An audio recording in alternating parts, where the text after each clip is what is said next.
Kelly Sue DeConnick is back at it again as she's giving these bizarre interviews about her new comic FML. You know what that stands for.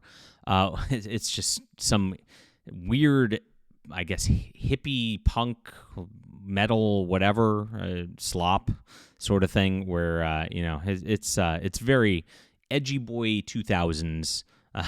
Kind of comic that she's attempting to make here.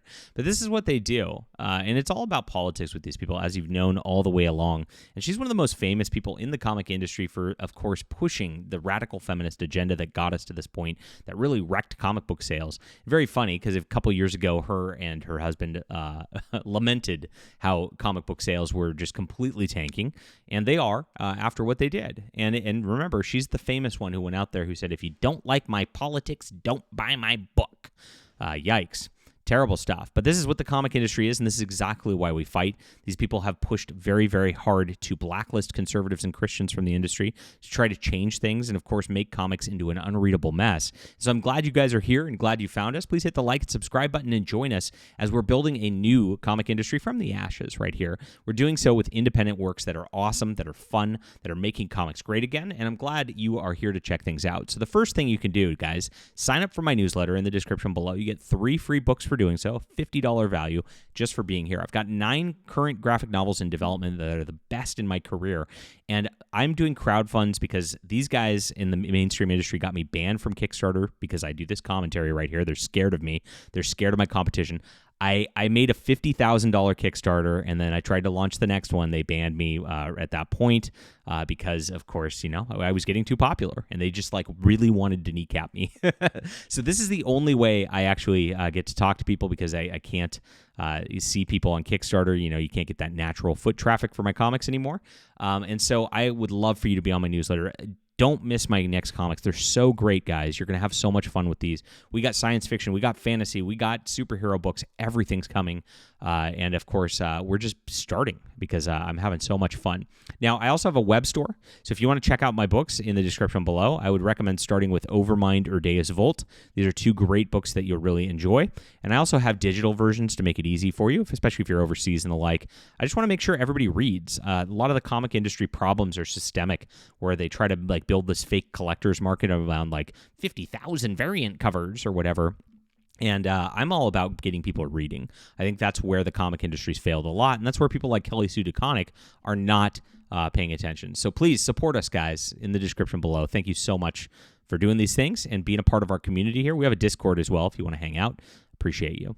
So, former Marvel Comics writer Kelly Sue DeConnick appears to be openly calling for insurrection against President Donald Trump in a new interview, saying governments don't change because you ask nicely. Oof. So if you don't know who she is, she was propped up by the industry for her work on Ms. Marvel, which they eventually renamed Captain Marvel as a feminist replacement character, the template that was eventually used to kick off the MCU phase of the film versions of their superhero characters. That all built up around, of course, Brie Larson and all the problems there with the rampant feminism that really toppled the brand. It all starts with Kelly Sue DeConnick and her being upheld in the industry because of her rampant crazy politics. Now, she loves going out with her rampant crazy politics. This is what she said to Sci-Fi Wire that went so viral. She said, if you don't like my politics, don't buy my book. And that was the shot heard around the world for the comic book industry. And a lot of people at that point were like, you know what? I guess we're not going to buy your books anymore. We're going to go out and support independent alternatives instead because we want to give money to people who don't hate us. And we want to support people who don't hate us because, you know what? When you have this kind of attitude, you're not going to make comics that are very good anyway. They're all going to be completely crazy leftist tirade rants that the mainstream industry loves. They do that. They'll review it like crazy, but nobody buys them, right? And so, of course, she a couple years later was lamenting that, of course, sales were not there. She also said, I'm going to make the book I'm going to make. If you don't want to read them, don't read them. I would like you to read mine, guys. Even if you're Kelly Sue DeConnick and you're on this stuff, I think you'll enjoy my books anyway. I'm quite the opposite here. I'm pretty chill, and I appreciate readers. That's what I want. So this was another infamous one here where Gail Simone posted with her making kissy faces. This is one of the most famous comic book related images on the internet as well. Sorry, we are ruining comics, everyone. Wow, that is passive aggressive right there. Love you, Kelly Sue. And obviously, this is back from 2015, before the culture war even really popped off. They kind of knew what they were doing. They knew that they were inserting just complete heavy politics into this stuff and not actually doing right by any of their customers, not doing right by any of the comic book fans, with a bunch of properties that, they really should not have been doing that with. And so she's doing an interview. She just went and talked about this FML book from Dark Horse Comics that she's got, which is, it's some indie stuff or whatever that really is not going to get a lot of attention, and they call it punk rock. Yeah, she's so punk rock. I don't think they know what that means anymore, because she's definitely a part of just the establishment, really is. And so it's not moving the needle in comic shops, but this is what she says. They started talking about Black Lives Matter and Occupy Portland, because she's a Portland activist, an extreme leftist over there. And they were talking about just like the riots going on there and just how crazy it was. And she downplayed it. She said that they were overblown and the like. But then she goes off like on a tirade, like talk about how dangerous it is for kids these days. And it's like, wait a minute, you just said it was overblown, but now you're saying it's dangerous for your kid. Which one is it? Like, of course, it's always doublespeak with these people, right? But the weird thing she said here was like really telling. As they're talking about Portland Occupy stuff and the dangerous riots, the trying to be anarchists who burn down the government and the like, she says this. She says, governments don't change because you ask nicely. Well, in America, Kelly Sue DeConnick, I'm going to give you a little bit of a primer. We have elections and you vote, and they change because you vote.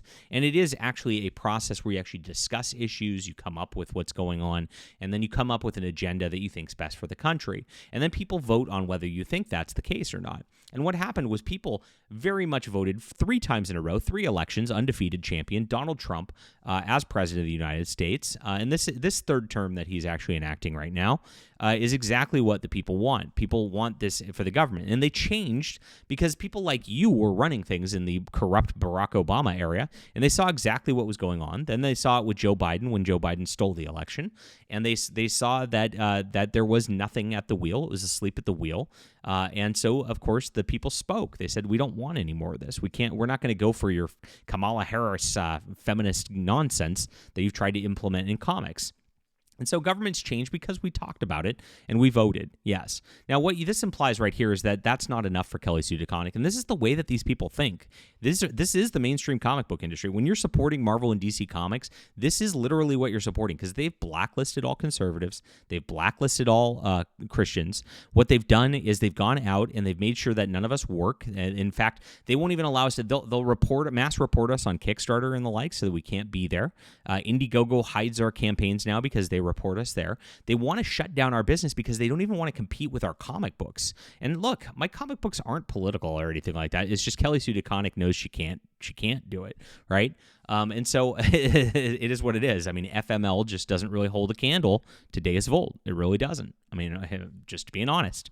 And so they know this. And so that's why they have anti-competitive business practices all the way around.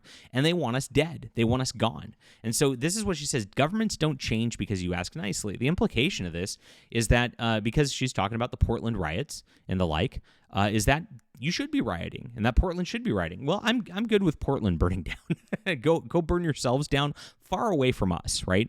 But this is how they act. These people actually like the violence. They don't want to have civil discussions about what's good and what's bad for society because they know that they don't have logical arguments that lead to anything. If I debated Kelly Sue DeConnick on any of this stuff, she'd just go. She wouldn't, because she's too scared to. She knows she would have nothing, right? And so they can't debate. They can't talk nicely. They can't talk politely and have civil discussions.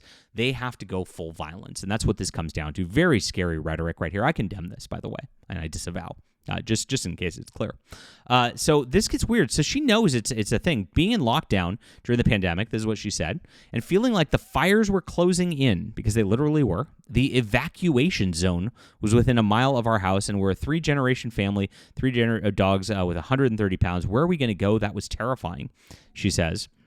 And, of course, the fires in Portland and California were all because of mismanagement of leftist governments in those states that compiled in the middle of this stuff. But, there were also all the riots as well. And she now says she's scared because her son's away from home. Now I'm like, you need to be where I can get into a car just in case shit goes down.